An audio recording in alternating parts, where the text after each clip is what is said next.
What's up, everybody? Happy Halloween and welcome back to my studio. I'm still Joseph Finchum and I hope you're still you. Tonight's the night. We're heading back to Ember Falls for a special rewatch party of the original audio story and painting by me, the Art of Joseph Finchum. And it's fire. Last year was such a blast hanging out with you. Reading your theories and seeing just how much you enjoyed it was awesome. And I can't wait to experience that together. But don't forget, Jack-o'-lantern 2, Return to Ember Falls, is coming very, very soon. So hit subscribe and ring that bell so you'll get notified when it drops. You don't want to miss the premiere. Oh, and there's a treat for you. The limited special edition t-shirt and print of Jack-o'-lantern, the painting from last year, is now available on my web store. So I'll put links in the description as well as QR codes here and here. And, if you want to help someone out, throw me a couple bucks.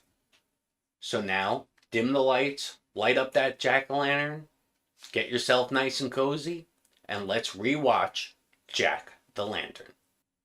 Thanks for watching. Chapter 1. Whispers of the Woods. The town of Ember Falls was like something out of an old postcard. Quaint, quiet, nestled between rolling hills and the thick embrace of the forest. Autumn had just begun to paint the trees in hues of red, orange, and gold, a perfect backdrop for Claire's escape from the chaos of city life. She had come here to recharge, to breathe in the crisp air and forget about deadlines for a while. But as she passed the crooked sign reading Ember Falls, population 665, she couldn't shake the strange feeling that she wasn't entirely welcome. At the local inn, she had struck up a conversation with the innkeeper, an elderly woman named Mrs. Green, whose weathered face seemed to hold the weight of many years spent watching the town change around her. "You're not from around here, are you, dear?" Miss Green had asked, a knowing smile on her lips. "What brings you to a place like this?" "I'm just here for some peace and quiet," Claire replied. "I've always been fascinated by small towns like this. So much history, so many stories." Miss Green's smile faded ever so slightly. "Stories, yes. We have plenty of those." There was a pause, thick with unspoken words. "If you're looking for peace, you'll find it here," the innkeeper said, after a moment. But the way she said it felt like a warning. "Just be careful around the woods at night." "Why? Is there something I should know?" Claire asked, her curiosity piqued. "Nothing more than old wives' tales," Miss Green said quickly, but her eyes darted to the window, where the tree line loomed in the distance. "Just best to stay in town after dark." That night, as Claire lay in bed, the words echoed in her mind.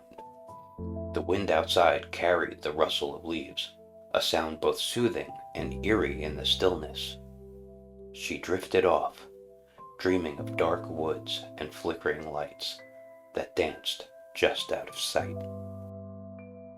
The next morning, over breakfast at the small diner, she overheard bits of a conversation between the locals. They spoke in hushed tones about the fires that had started again, strange blazes that appeared and disappeared without a trace, leaving only scorched earth in their wake. "Started early this year," one man said, shaking his head. "Must be Jack-o'-lantern," another muttered, his voice barely above a whisper. Claire's interest was piqued again. She had come to Ember Falls for relaxation, but the journalist in her couldn't resist the pull of a good mystery. Later that day, she took a long walk along the forest's edge, her camera slung over her shoulder. The air was cool, and the autumn leaves crunched underfoot. But there was something off, something she couldn't quite place. The woods seemed darker than they should have been, the shadows longer, and the silence heavier. As she ventured deeper into the trees, she noticed the first sign, an old patch of blackened earth, as if something had been burned there. No charred branches or sign of a campfire, no rocks to hold a fire, just a circular patch of scorched earth. She knelt down, running her fingers over the dry, brittle soil. It was strange. There had been no rain for days, yet the surrounding vegetation remained untouched. That night, back in her room, Claire couldn't stop thinking about the blackened earth. She tried searching online for information about the local fires, but there was almost nothing. Just vague mentions in old articles, all hinting at the same phenomenon, but offering no concrete explanation. As she prepared for bed, a faint glow caught her eye through the window. She moved closer, her heart skipping a beat as she peered into the darkness. Deep in the woods, barely visible through the trees, was a flickering light. It swayed gently, like the flame of a lantern, casting long shadows that danced eerily in the night. Claire's breath hitched. She watched, transfixed, as the light seemed to move, disappearing behind the trees before reappearing in another part of the forest. It was as if someone or something was wandering through the woods, carrying a lantern made of fire. A chill ran down her spine, and for the first time since she'd arrived in Ember Falls, she felt a creeping sense of unease. Whatever was out there, it wasn't just a trick of the light.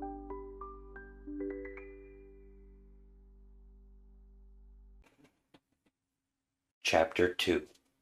The Flickering in the Trees. The next morning, Claire felt a restless energy settle in her bones. Her night had been filled with disjointed dreams of flickering lights and dark woods, shadows shifting in ways that didn't seem natural. She'd woken several times, half expecting to see the glow through her window again, but each time, the forest remained a silent silhouette against the night sky.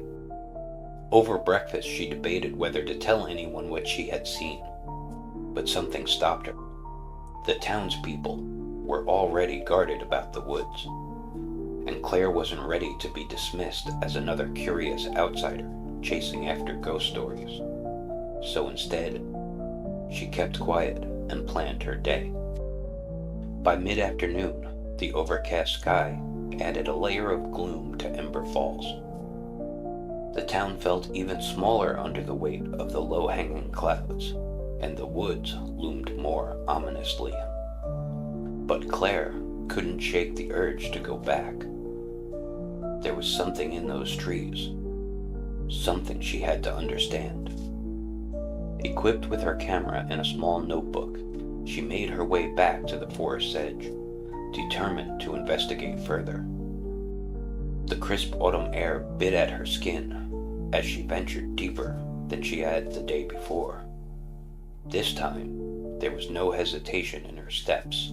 The forest floor was damp beneath her boots, and the occasional rustling of leaves was the only sound that broke the oppressive silence. As she walked, Claire became aware of how isolated she was. The further she went, the more the town felt like a distant memory. The canopy overhead thickened, casting the woods in dim, filtered light. The trees seemed taller here, their branches reaching high, like skeletal arms, and the shadows between them seemed unnaturally still, as if waiting for something. Claire stopped to take a few photos of the dense forest, but as she lifted her camera, something shifted in the corner of her vision. A faint flicker. She lowered the lens and squinted into the distance, scanning the darkened spaces between the trees. There it was again. A small, faint light, orange and dim, like the ember of a dying fire, flickered between the trunks. It was far away, barely visible, but unmistakable. Her heart thudded in her chest as she stood frozen, watching the light bob and sway gently, moving through the forest as though it had a life of its own. She should turn back. She knew that. but curiosity, and perhaps a touch of recklessness, pulled her forward. Quietly, carefully, she began to follow the light, her breath becoming shallow as the sense of being watched crept over her. Every snap of a twig beneath her boots felt amplified in the silence, and with each step, the light grew a little brighter, a little closer. Minutes passed, though it felt like hours, and the forest seemed to stretch on endlessly. The light continued to move, always just out of reach, leading her deeper into the heart of the woods. Claire felt the temperature drop as she walked, the air growing colder with each passing minute. She wrapped her jacket tighter around herself, the chill biting through her clothes. Then, without warning, the light stopped. Claire halted, her pulse racing. It hovered in the distance, flickering faintly, as if beckoning her forward. But something about it felt wrong. She couldn't explain it, but the way it floated there, unnatural, still, set her nerves on edge.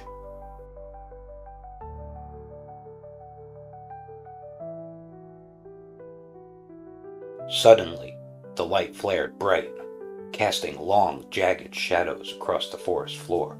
Claire grasped and stumbled backward, shielding her eyes from the intense glow. The heat from the light was sudden and overwhelming, the air thick with the scent of smoke. When she opened her eyes, the light was gone. But where it had been, there was something else. A figure. Tall, impossibly tall, with a slender, unnatural frame. Claire's breath caught in her throat as she tried to make sense of what she was seeing. The figure stood motionless, half obscured by the trees, its form barely visible in the dim light of the forest. But the head, there was no mistaking it. Perched atop the figure's elongated neck was a glowing jack-o'-lantern, its carved face twisted into a grotesque grin. The hollow eyes of the lantern burned with an unnatural orange light, casting eerie flickers that seemed to dance along the ground at its feet. For a long moment, Claire couldn't move. She couldn't even breathe. The creature stood there, watching her, though it had no eyes to see. The oppressive heat she had felt moments ago lingered in the air, and the smell of smoke clung to her clothes. Suddenly, the figure moved. Slowly it raised one long, skeletal arm, pointing toward her with a bony finger. "Run!" The word screamed in her mind. An instinct finally kicked in. Claire turned on her heel and bolted through the forest, branches clawing at her clothes and face as she ran. The forest seemed to blur around her, the trees closing in, the shadows deepening. She didn't dare look back. She didn't want to know if it was following. Her breath came in ragged gasps, her heart pounding in her chest as she tore through the underbrush. The path she had followed was lost now, and all she could think of was putting as much distance between herself and the creature as possible.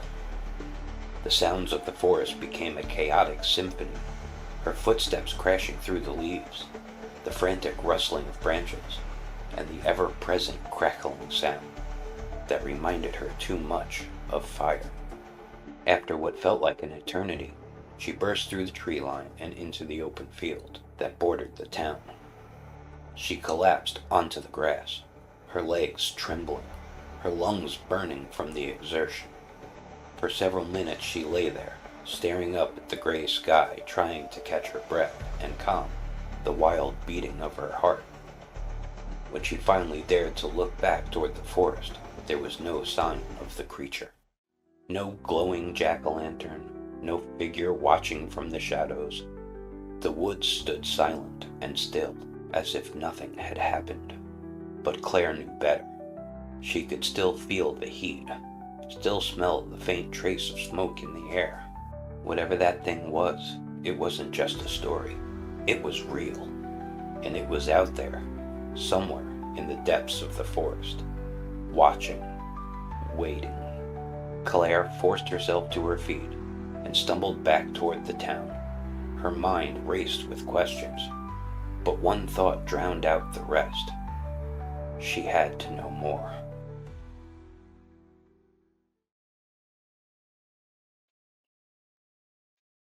Chapter 3. The Fire Walks. Claire couldn't shake the image of the creature, the tall, slender figure with the glowing jack-o'-lantern head, no matter how hard she tried. Back in town, the world seemed calm. Too calm, considering what she had witnessed. People went about their daily lives, oblivious to the terror lurking in the woods. But for Claire, every shadow felt like it held a threat, every whisper of the wind a warning. The next few days passed in a haze. Claire spent hours wandering the streets, trying to find anyone willing to talk about the creature, the fires, or the strange things happening in the woods. But the townspeople were wary, shutting down whenever she brought up the subject. At the local diner, she sat at the counter with a cup of coffee, stirring it absent-mindedly. Around her, conversations drifted in and out, but none touched on the subject that consumed her thoughts. Frustrated, she flagged down the waitress, a young woman named Jenny, who had been friendly with her since she arrived. "Hey, Jenny," Claire started hesitantly, keeping her voice low. "Can I ask you something? Have you heard anything about strange fires in the woods? Or anything about a creature? A figure with a jack-o'-lantern head?" Jenny's face paled, and she immediately busied herself with wiping down the counter, avoiding eye contact. "I don't know what you're talking about," she said quickly, her tone clipped. Claire leaned forward, lowering her voice even more. "Please, I know there's something going on. I saw it. I saw the creature in the woods." For a moment, Jenny froze, her hand stilled on the rag, and her eyes darted around the diner as if checking to see if anyone was listening. Finally, she sighed, leaning in closer to Claire. "You really shouldn't be asking about that," she whispered. "People don't talk about it. It's safer that way." "Why? What's going on? I need to know," Claire insisted, her pulse quickening. Jenny hesitated, glancing around once more before lowering her voice even further. "It's called Jack the Lantern. He shows up in the fall, when the air turns cold. The fires, the scorched patches in the woods, that's him. My grandma used to tell me stories about it. When I was little, said he was a spirit, something cursed, something that brings the fire with him wherever he goes."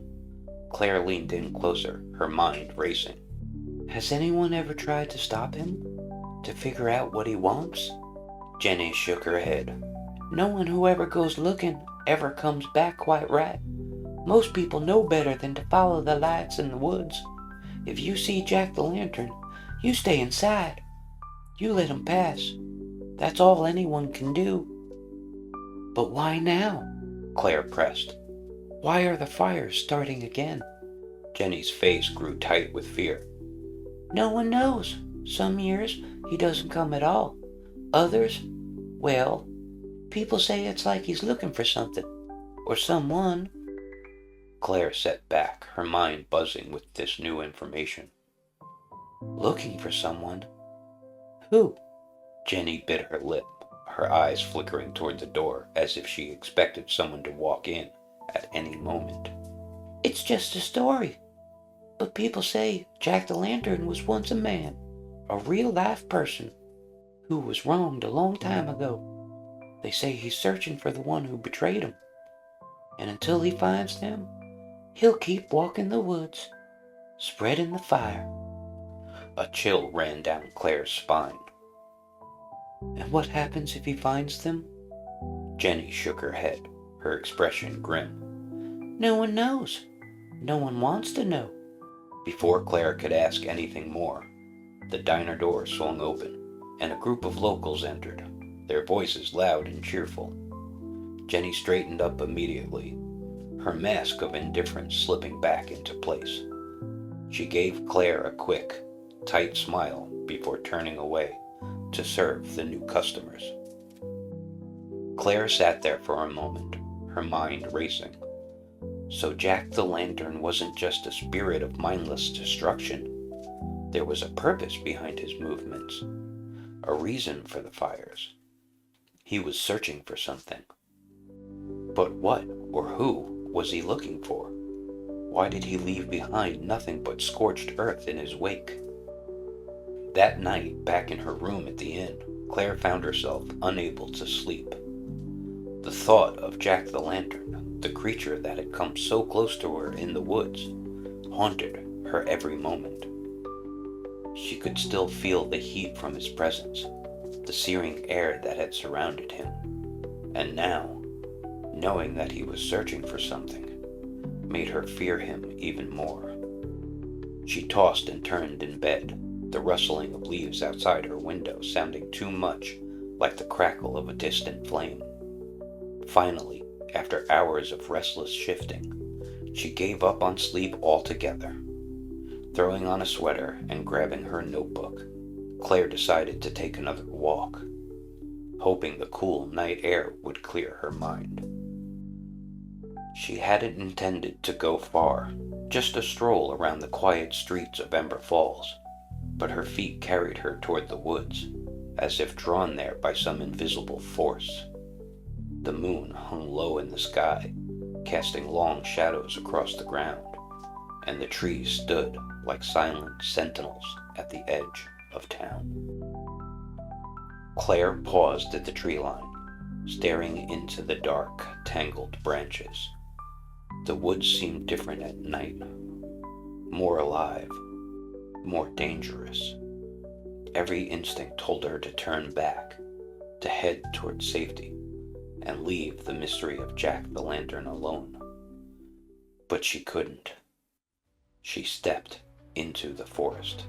The path beneath her feet was familiar, the same one she had taken days ago, when she first encountered the creature. But now, under the cover of night, everything felt more oppressive, as if the forest itself was watching her, waiting for her to make a mistake. As she walked deeper, the smell of smoke began to fill the air, faint at first, then stronger, more pungent. Her pulse quickened. She recognized that smell. The fires had started again. In the distance, just beyond the line of trees, Claire saw the first flicker of orange light, the same unnatural glow she had seen before. She stopped. Jack the Lantern was here, somewhere nearby, moving through the forest as he always did. But this time, Claire wasn't just going to run. She needed answers. She needed to know what this creature was, and why it was terrorizing the town.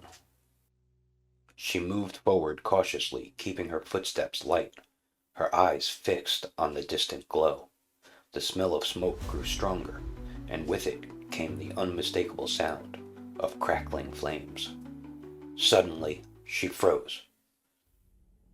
There, just ahead, standing at the edge of a clearing, was Jack the Lantern. Its elongated limbs casting long, distorted shadows across the ground. The jack-o'-lantern head burned brightly, its carved face twisting in the flickering light, and the fire inside seemed to pulse with life. It stood motionless, watching the woods, as if waiting for something to appear from the darkness. Claire's heart pounded in her chest, her body screaming at her to run, but she held her ground, too terrified or too curious to move. The creature didn't seem to notice her, or if it did, it didn't care. It stood there, its head turning slowly from side to side, scanning the forest. And then, as if on some unseen cue, The fire within the creature flared brighter, and the air around it seemed to ripple with heat. The ground beneath it began to blacken, and the trees nearby started to smolder, smoke rising from the bark as the flames licked at their trunks. The fire was spreading.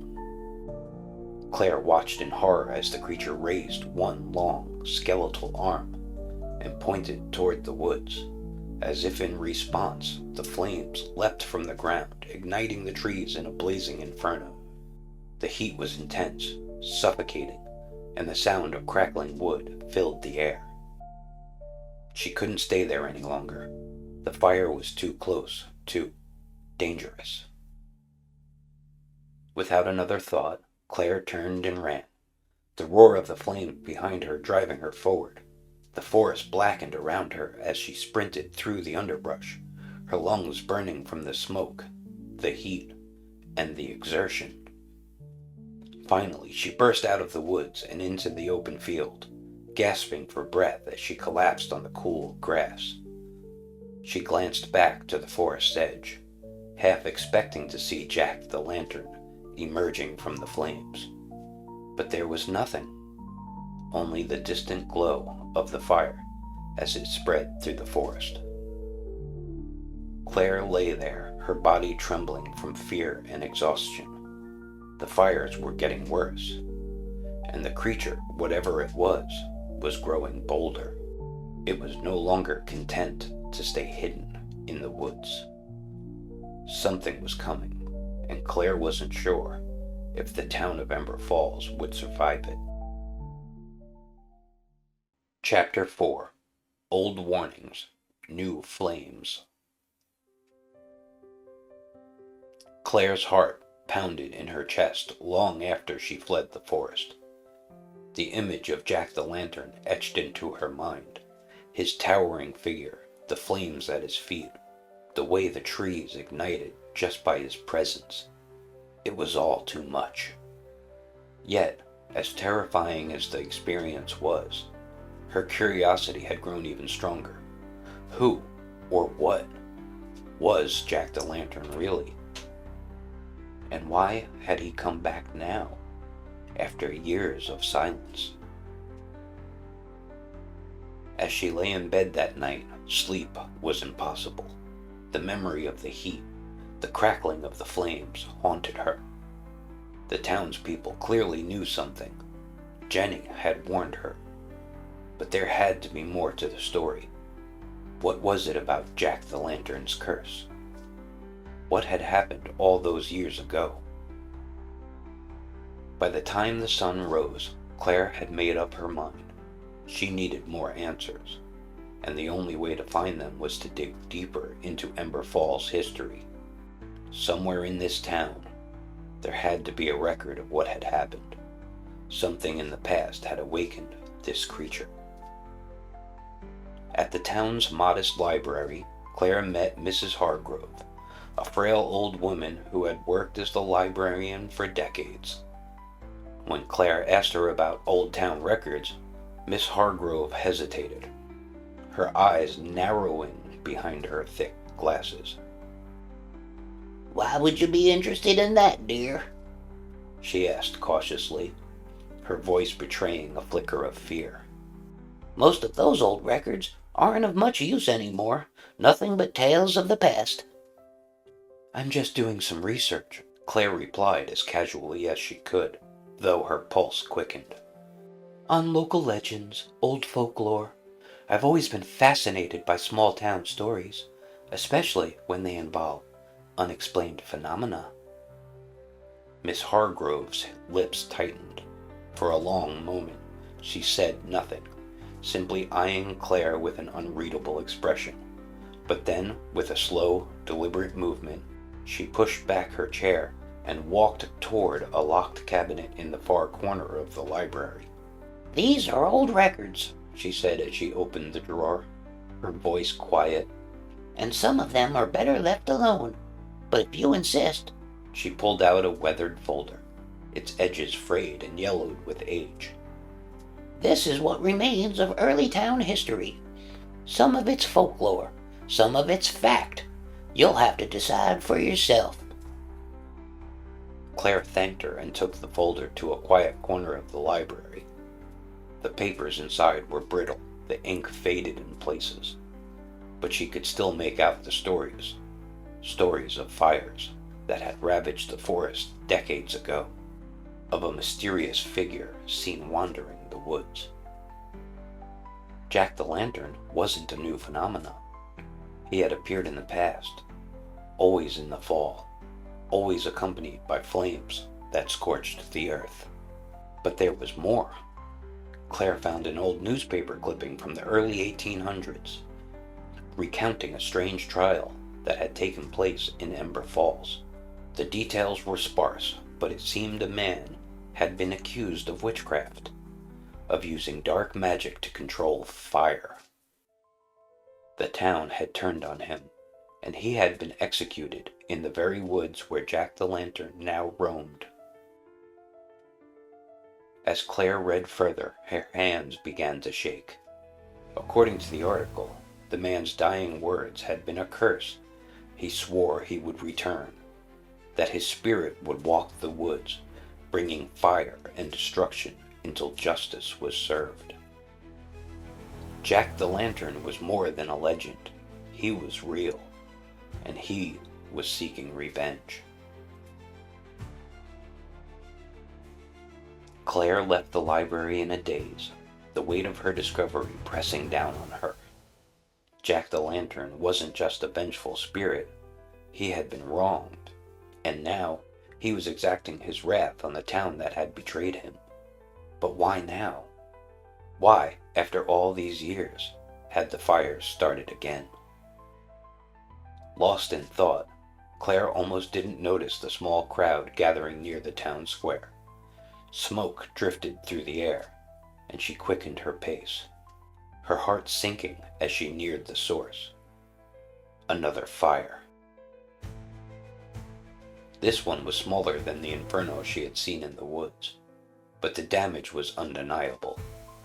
A small barn on the outskirts of town had gone up in flames, the charred remains still smoldering in the late afternoon sun. Townspeople stood around, talking in hushed tones, their faces drawn with worry. Claire caught sight of Sheriff Dalton, the local law enforcement, surveying the scene with a grim expression.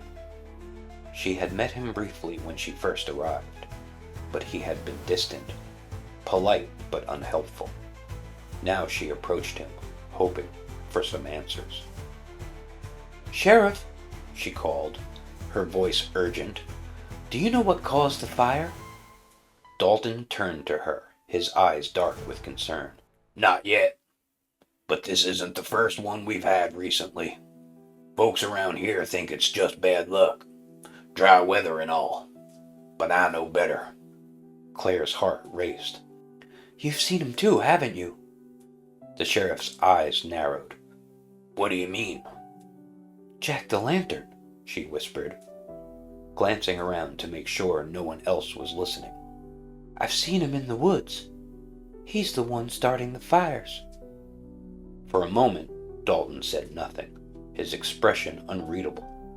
Then, with a slow exhale, he nodded. I've heard the stories, he said quietly. My father used to talk about it. Said there were years when strange things happened in the woods, when fires would start for no reason. But people around here don't want to believe in old ghost stories. They'd rather think it's just nature taking its course. Claire glanced at the smoking ruins of the barn, her stomach twisting with unease. "But this is more than just bad luck. He's back, and he's angry." The sheriff ran a hand over his face, the weight of the situation clear in his eyes. If you're right, then we've got bigger problems than a few fires. But I don't know how to stop something like that. Claire swallowed, the memory of Jack-the-lantern's twisted grin flashing in her mind. "There has to be a way. He's looking for something, or someone. If we can figure out what it is, maybe we can stop him before it's too late." Dalton met her gaze, and, For the first time, she saw a flicker of hope in his eyes. Then we better find out. Fast. The fires are getting worse. If we don't do something soon, this whole town could go up in flames. That night, Claire couldn't stay still. Every creak of the floorboard, every gust of wind outside her window made her jump. She knew Jack the Lantern was out there, walking through the woods, leaving a trail of destruction in his wake. And the more she thought about it, the more she realized the fires weren't random. They were deliberate, controlled, as if the creature was searching for something specific. She pulled out the old records she had taken from the library, poring over the details again and again, looking for clues. The man who had been accused of witchcraft, the one whose curse had brought Jack the Lantern into existence, had been wronged, betrayed by the very people he had once trusted. But who had betrayed him? And why was Jack the Lantern still seeking vengeance all these years later? As the hours dragged on, Claire felt her frustration mount. She was missing something, some vital piece of the puzzle. Jack the Lantern was walking the woods for a reason. But what was it? Was there someone in town connected to his past? Or was it something more symbolic, an ancient debt that had yet to be paid? A sudden knock on her door jolted her from her thoughts. Claire's heart skipped a beat, and for a moment she considered ignoring it. But the knock came again, more insistent this time. She opened the door to find Jenny standing there, her face pale and her eyes wide with fear. "He's coming," Jenny whispered, her voice trembling. "Jack the Lantern, he's coming for you." Chapter 5. Jack the Lantern's Warning. Claire felt the air leave her lungs as Jenny's words hung in the silence between them. The fear in Jenny's eyes was palpable, her breath shallow and quick. It was one thing to speculate about Jack the Lantern, to see the fires from a distance, but this was personal now. "What do you mean?" Claire asked, her voice barely a whisper. She instinctively looked past Jenny into the darkened street, half expecting to see the flickering glow of Jack the Lantern somewhere in the shadows. Jenny stepped inside without waiting for an invitation, closing the door behind her with shaking hands. "He's coming for you. I don't know how, but I can feel it. The fires have been spreading, getting closer to town. Tonight they're too close." Claire's stomach twisted with dread. "How do you know? Did you see him?" Jenny shook her head, pacing across the small room. "I didn't have to. It's in the air, the heat, the smell. I've lived here my whole life. You can sense when he's near, and tonight, it's different. He's not just wandering the woods. He's looking for something, and I think it's you." Claire's throat went dry. "But why me? I'm not even from here. Why would he be looking for me?" Jenny paused, turning to face Claire with wide, fearful eyes. "I don't know. Maybe it's because you've been asking questions. Because you've seen him. Maybe that's enough. Or maybe it's because you're connected to whatever he's searching for." Claire felt the weight of Jenny's words sink in. She hadn't considered the possibility before. Could it be that, in some way, she was tied to Jack the Lantern's curse? She had no family history in Ember Falls, no connection to the town before her visit, and yet the thought lingered. What if there was more to her being here than she realized? Before she could respond, the room seemed to grow warmer, the air thick with an unsettling heat. Claire's heart began to race as a faint orange glow flickered through the window. She rushed over to look outside, her stomach dropping at the sight. A line of fire snaked through the trees at the edge of the town, small flames flickering up the trunks and igniting the dry branches overhead. The fire wasn't raging. It was controlled, deliberate, moving in a slow, methodical pattern, as if guided by an unseen hand. Jenny gasped, her voice trembling. He's here! Claire turned back to her, fear knotting in her chest. We need to get out of here, now! Without waiting for a response, Claire grabbed her jacket and shoved her notebook into her bag. She didn't know where they could go. Jack the Lantern seemed capable of walking wherever he pleased. But she knew staying inside, waiting for the fire to come to them, wasn't an option. The two women bolted out the door and into the street. The heat was oppressive, making it hard to breathe, and the crackling of distant flames filled the night air. Claire's mind raced as she tried to think of where they could go. Somewhere safe, somewhere far from the flames. Sheriff Dalton? She muttered under her breath. We need to find him. Maybe he knows what to do. Jenny nodded, her eyes wide with terror, and the two of them sprinted down the darkened streets toward the sheriff's office.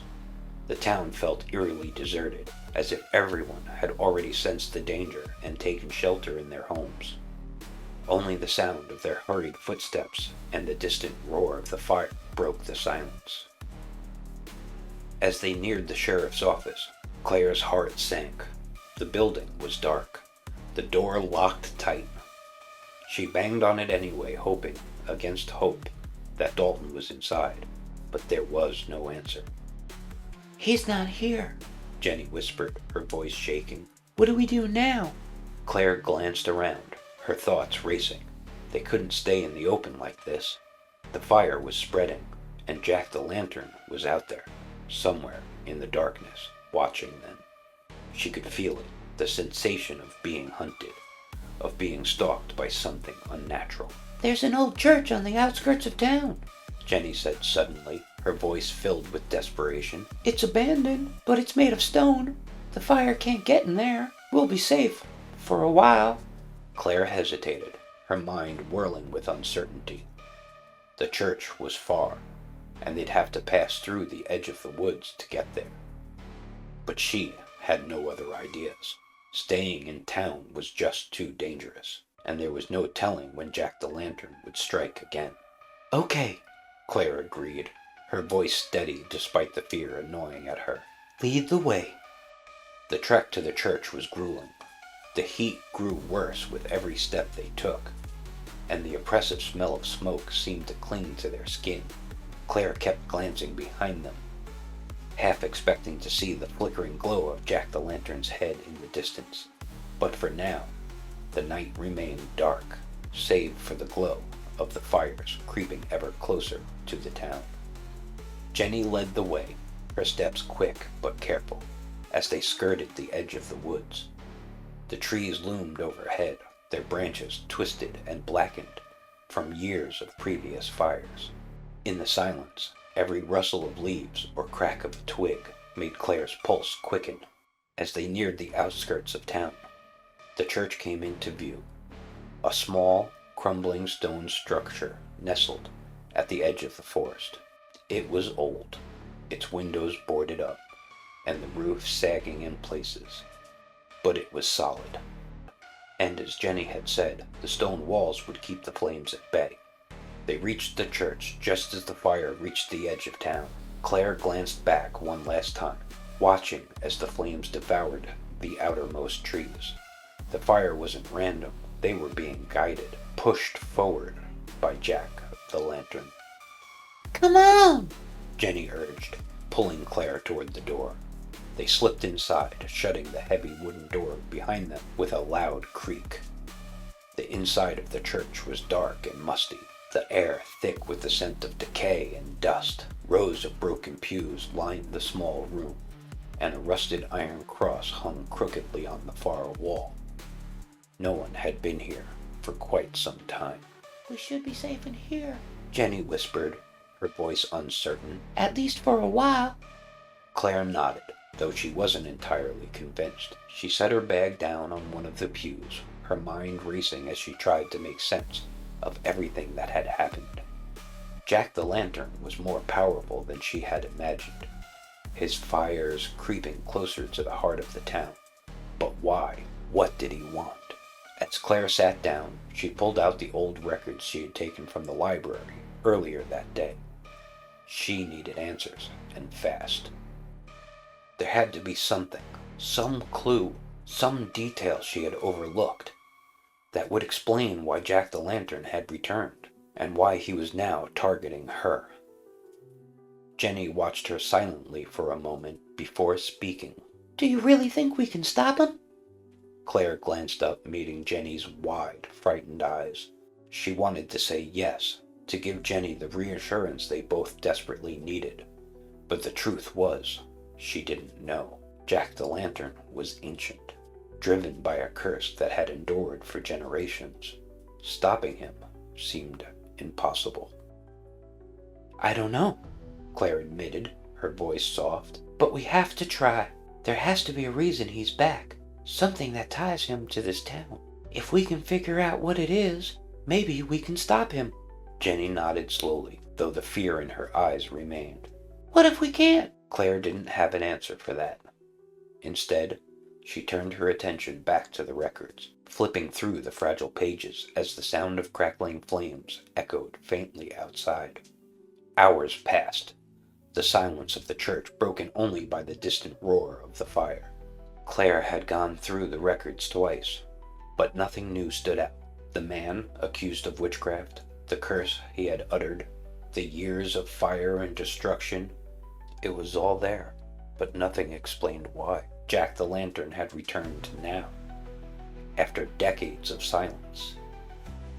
Frustration gnawed at her, and she slammed the folder shut. There's something missing, she muttered, her voice tight with anger. something we're not seeing. Jenny, who had been pacing nervously near the door, froze. What do you mean? Claire stood up, pacing herself now, her mind racing. The fires, the curse, Jack-o'-lantern. It all goes back to that trial. He's seeking revenge for what happened to him, but we're missing the connection. There has to be a reason he's back now. And I think it's tied to someone here in town. Jenny's eyes widened. You think? He's after someone specific? Claire nodded. I do. I think that person might still be here. Someone descended from the people who betrayed him. The fire crackled louder outside, and a chill ran down Claire's spine. Time was running out. Jack-o'-lantern was drawing closer, and if they didn't figure this out soon, the entire town would be reduced to ashes.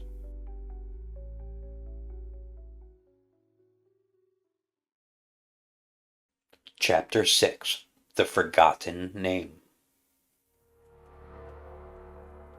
The church grew quieter as the night deepened, though the distant crackling of fire was an ever-present reminder that the danger had not passed. Claire sat hunched over the records she had brought, her eyes scanning every line for something, anything, that might give her a clue. The weight of the mystery was suffocating, pressing down on her with each passing minute. Jenny paced restlessly near the door, glancing out the small, grimy window, as if expecting Jack-o'-lantern to appear at any moment. Who betrayed him? Claire murmured under her breath. There has to be a connection between the curse and someone still in town. Jenny, hearing her, stopped pacing. But how? This all happened over 100 years ago. Anyone involved is long gone. Not necessarily, Claire replied, her brow furrowed. Curses, legends, they don't always target the original people. Sometimes they seek out descendants. If Jack-o'-lantern was betrayed, maybe his spirit won't rest until he gets revenge on the family of those responsible. Jenny's face paled. You think he's coming after someone's family? But whose? I don't know, but if we can figure that out, we might be able to stop him. She flipped through the pages again, desperate to find some mention of the people involved in the trial. Most of the details were vague, but then she noticed a brief paragraph she hadn't fully absorbed earlier. It listed the names of the jurors who had condemned the accused man to death. Her heart skipped a beat. Look at this, she said, mentioning for Jenny to come closer. These are the names of the people who decided his fate. These families are probably still around. Jenny leaned in, her eyes scanning the list. The Ashcrofts, the Collins, the Hargroves. Claire's mind raced. Miss Hargrove, the librarian? Could she be connected to Jack-o'-lantern's curse? Jenny's voice trembled as she pointed to the next name. And the Daltons. The sheriff. Claire's pulse quickened. Sheriff Dalton's family had been part of the trial that condemned the man to death. Was that why Jack-o'-lantern was back? Was Dalton, or someone close to him, the target? We have to talk to the sheriff, Claire said, standing up abruptly. He might not know it, but his family could be the reason all this is happening. Jenny swallowed hard, her eyes wide with fear. Do you think he'll believe us?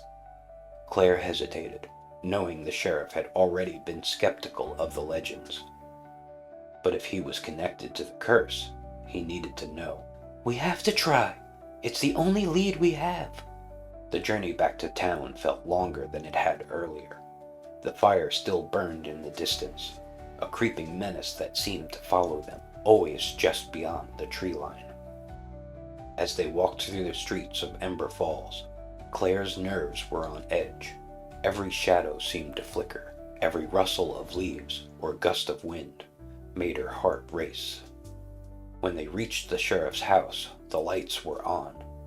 Claire felt a wave of relief. At least he was home. Claire knocked on the door, and after a few moments, Sheriff Dalton answered. His face was tired, his eyes dark with worry. Claire? Jenny? What are you doing here this late? We need to talk to you, Claire said quickly, glancing nervously at the horizon where the glow of the fire still flickered faintly. It's about Jack-o'-lantern. Dalton's expression hardened. I told you before, there's nothing. There is, Claire interrupted, her voice urgent. I found records in the library. Your family, your ancestors, were part of the group. They condemned the man who became Jack-o'-lantern. That's why he's back. He's after the descendants of the people who betrayed him. Dalton blinked, clearly taken aback. He stood in silence for a moment, absorbing the weight of what Claire had just said. That's just a story, he said finally, though his voice wavered. A ghost tale. It doesn't mean anything. It does, Claire insisted. Think about it. The fires, they're not random. They're spreading, getting closer to town. He's searching for something. Someone. I think he's after you, or someone in your family. The sheriff's jaw tightened, but there was a flicker of fear in his eyes now. Even if it were true, he said slowly, how do we stop him? Claire hesitated. That part she didn't have an answer for.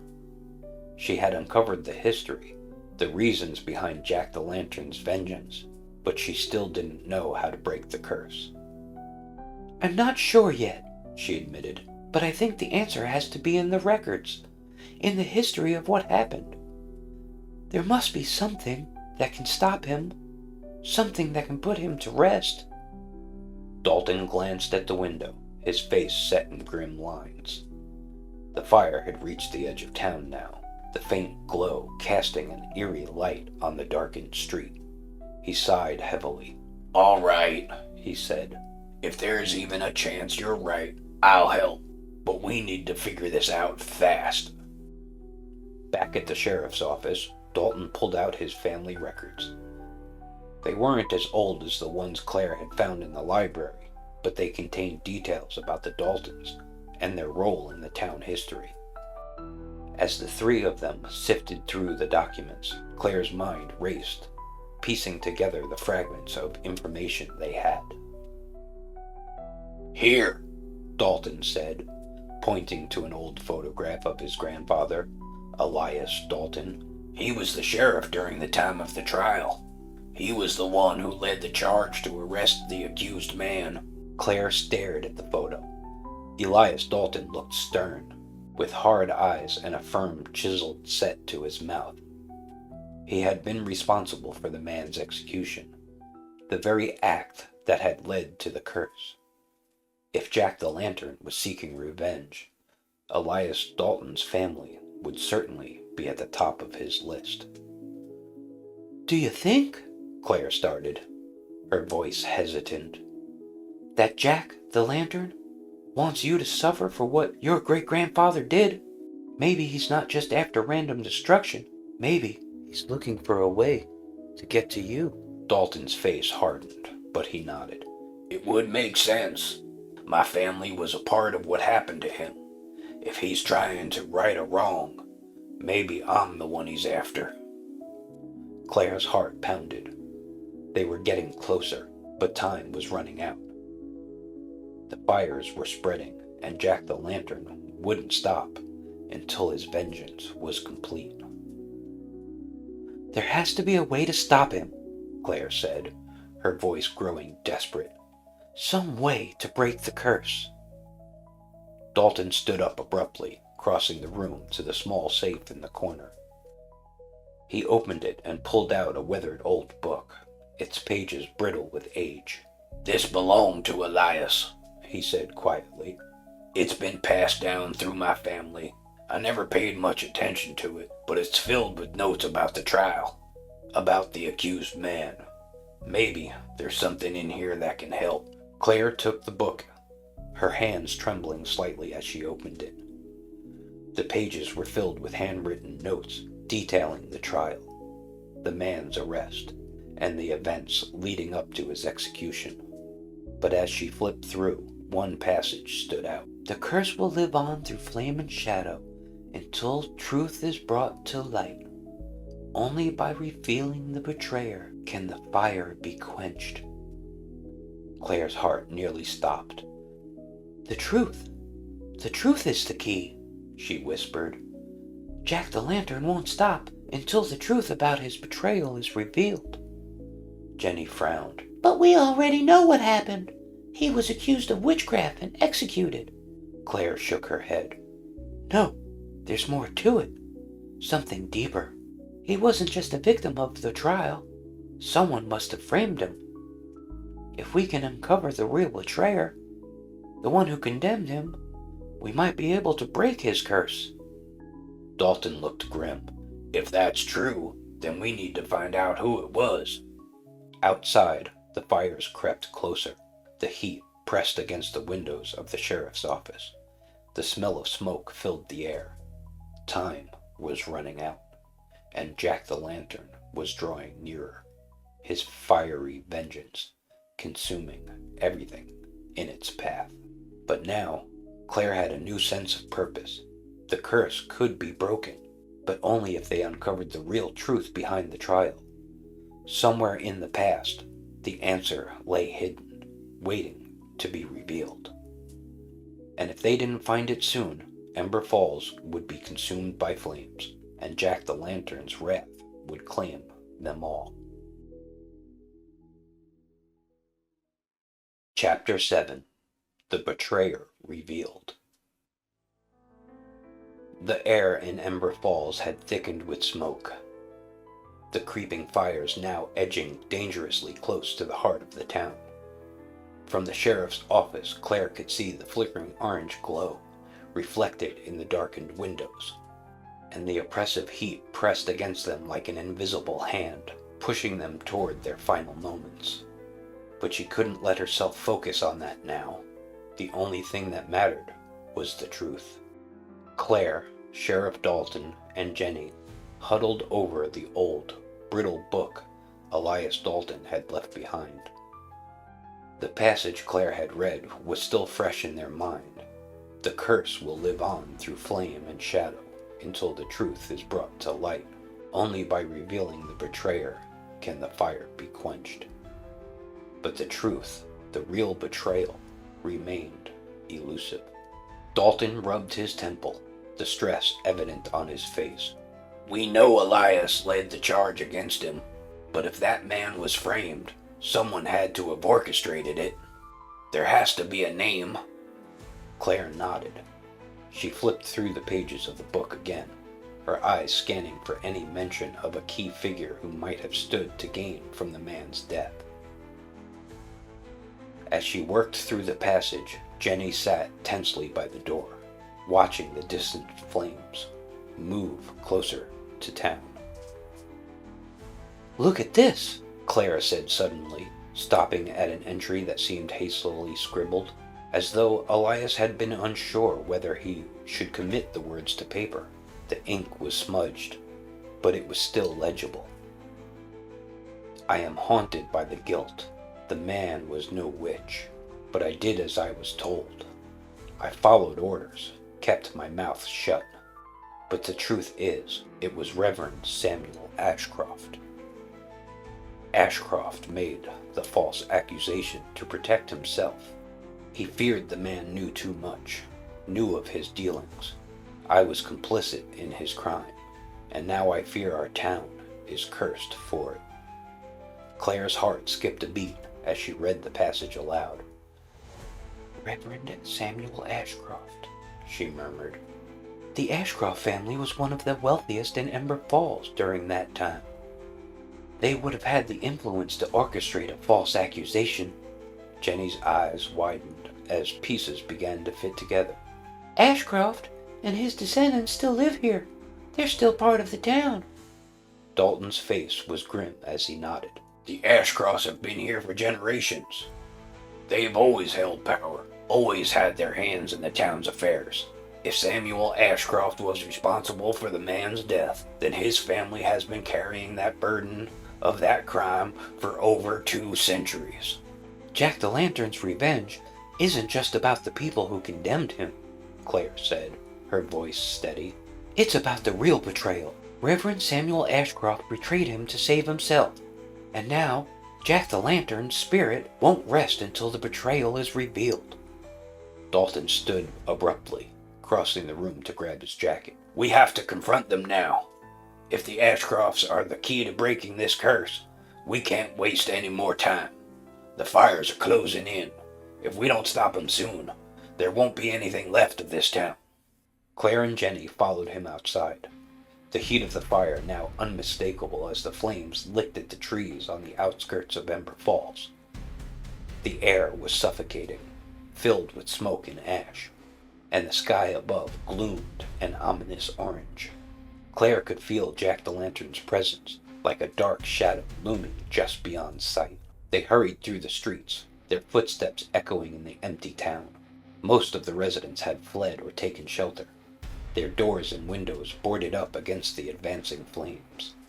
As they neared the Ashcroft estate, a large imposing house set on the edge of town, Claire felt her stomach twist with dread. Whatever they were about to uncover, it wouldn't be easy. Dalton pounded on the heavy wooden door, his fists landing with urgency. After a tense moment, the door creaked open, revealing Gregory Ashcroft, the current patriarch of the family. He had just returned after a long time away. He was an older man, his face drawn with concern, as he took in the sight of Dalton, Claire, and Jenny standing on his doorstep. What's going on, Sheriff? Gregory asked, his voice laced with unease. The fires are getting worse, and I've been trying to protect my family. We don't have time for pleasantries, Gregory, Dalton said, his voice hard. We know the truth about your ancestor, Reverend Samuel Ashcroft. He's the one who framed the man that became Jack the Lantern. Your family is at the heart of this curse, and if we don't end it tonight, the whole town will burn. Gregory's eyes widened in shock, and he took a step back. What are you talking about? That's impossible. My family had nothing to do with... Stop lying, Claire cut in, her voice sharp. We've read the records. Samuel Ashcroft betrayed that man, and now Jack-o'-lantern is back, seeking vengeance. Your family has been living with the stain of that betrayal for generations, and now it's time to make it right. For a long moment, Gregory stood frozen, his face pale. The truth seemed to hang in the air between them, undeniably. He swallowed hard, his voice shaking when he finally spoke. "I didn't know," he whispered. "I didn't know the full story. My father always told me that our family had a dark history, but he never told me the details. He thought it was just old rumors, superstition.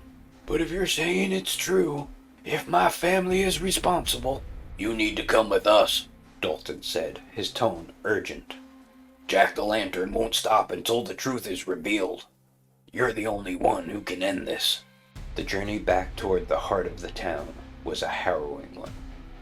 The fires had grown closer, the flames licking at the edge of the road, and the heat was nearly unbearable. Claire felt the weight of the moment pressing down on her with every step. The realization that they were heading straight into the heart of Jack-the-Lantern's wrath. As they approached the town square, the temperature seemed to spike, and the air was filled with an eerie crackling sound. Claire gasped deeply as she saw it. There, at the center of the square, stood Jack the Lantern. His towering figure loomed in the smoky haze, his jack-o'-lantern head glowing with a sickly orange light.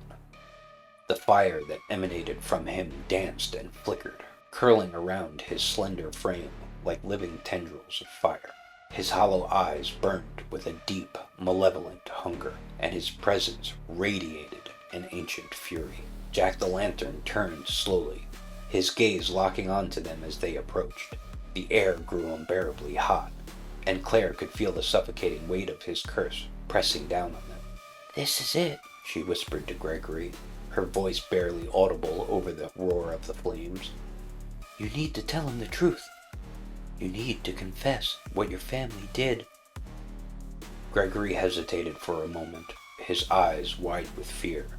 But then, with a deep breath, he stepped forward, his voice trembling. "I'm sorry," Gregory called out to the lantern. "I'm sorry for what my family did to you.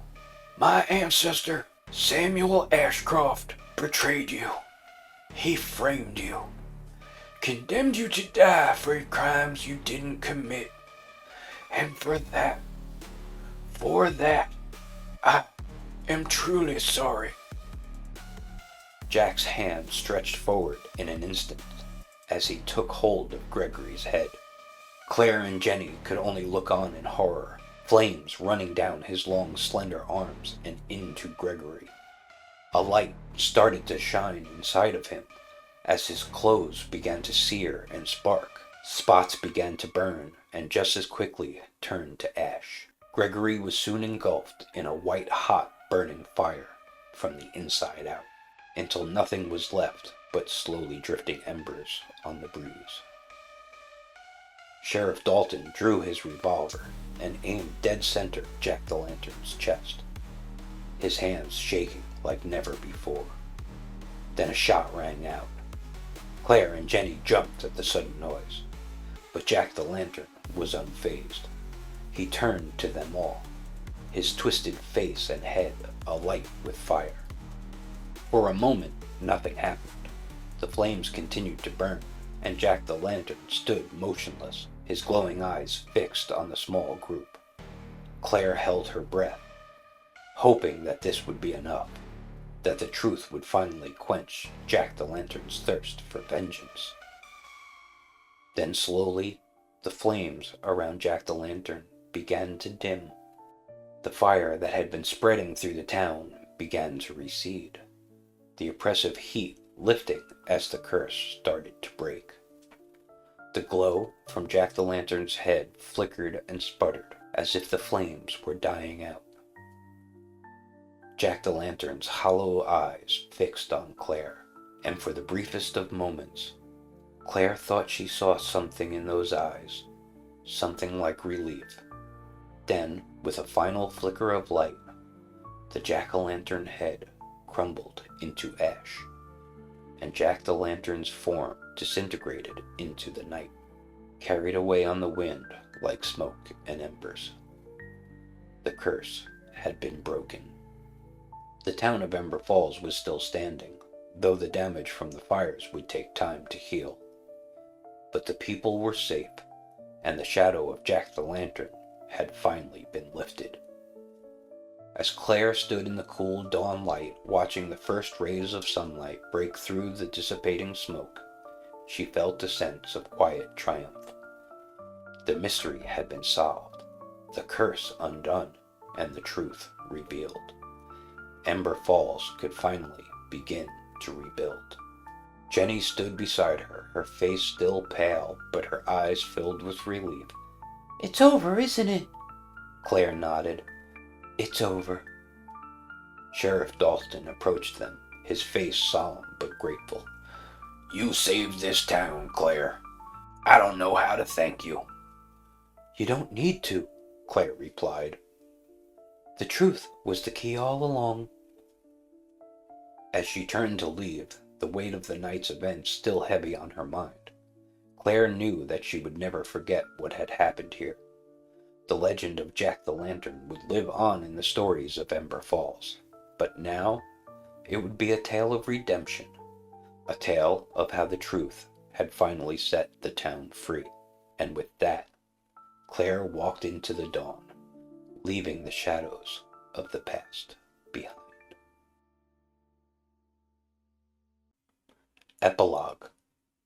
Parting is such sweet sorrow. The next day, Claire was getting her things packed into her car as Sheriff Dalton and Jenny looked on from the other side of the street. She waved to them, but they just turned and walked into the diner. Claire could feel it. She was a hero, but she wasn't a savior. This town needs to heal, and she being there would only slow the process. She got into her car, started the engine, and pulled away from the curb in front of the inn. As she looked in the rear-view mirror, she saw Jenny creep into the street behind her. She gave a quick wave and hurried back inside. A small smile crept across Claire's face as she drove off down the road. A few minutes later, as she drove toward the highway back to the big city, a small wafting stream of smoke crossed the road ahead. She slowed as she grew closer, and stopped dead in her tracks as it came into sight. A tree on the side of the road, an enormous oak older than Ember Falls itself, stood alone at the edge of the road. Burning in the bark running down its thick and strong trunk were 3 solitary words, still glowing with burning embers and pungent smoke. I'm not done.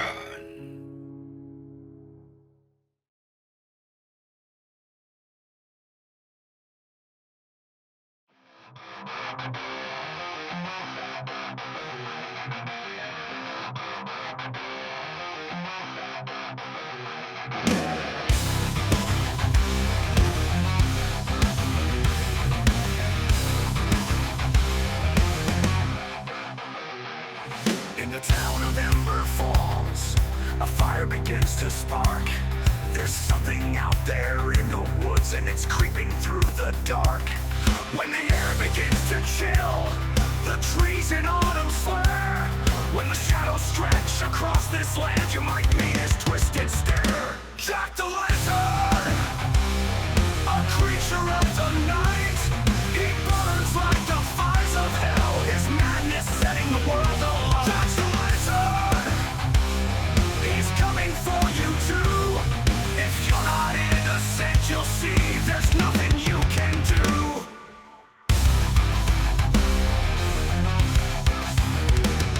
This nightmare comes and goes every 20 years or so. In the darkness of the night, the blaze it seems to know. In the blackness of the woods, fire snakes from here to there. The creature fueled by ancient hate that causes his despair. Jack-the-Lantern, a creature of the night. He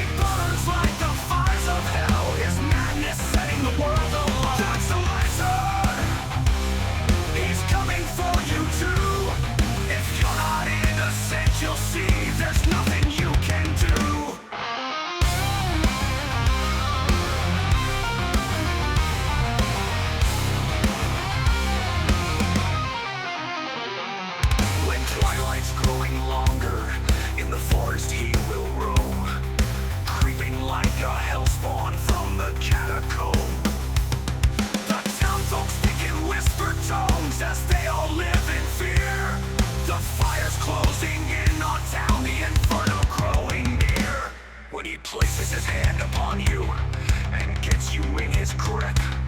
Your blood begins to boil, your skin begins to drip. The fire is inside you now, you cinder in a flash. The flames of hell engulf your soul and your body turns to ash. Jack the Lantern, a creature of the night. He burns like the fires of hell, his madness setting the world alight. Jack's the Lantern, he's coming for you too. If you're not innocent, you'll see there's nothing you can do.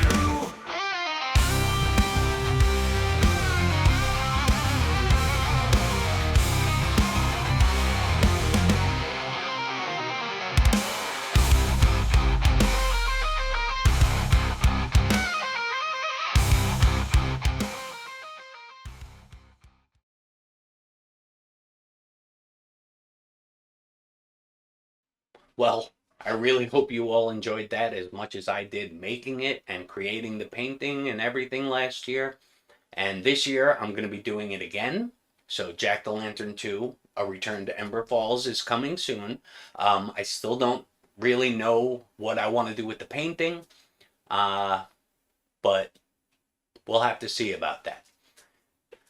The problem is I have a couple of ideas, but it kind of gives away the story. So if I start painting it and I get too far along in the painting, it might, give us some spoilers. So I don't want to do that. But I really hope you enjoyed being here with me once again for the story of Jack the Lantern.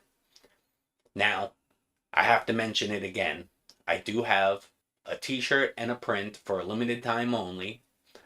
And you can find them here or in the links in the description. And don't forget to use the code JTL2 for 10% off this limited edition t-shirt or print. So don't forget to subscribe, ring the bell so you get your notifications, and if you enjoyed this, throw a like on it. Much appreciated. See you next time.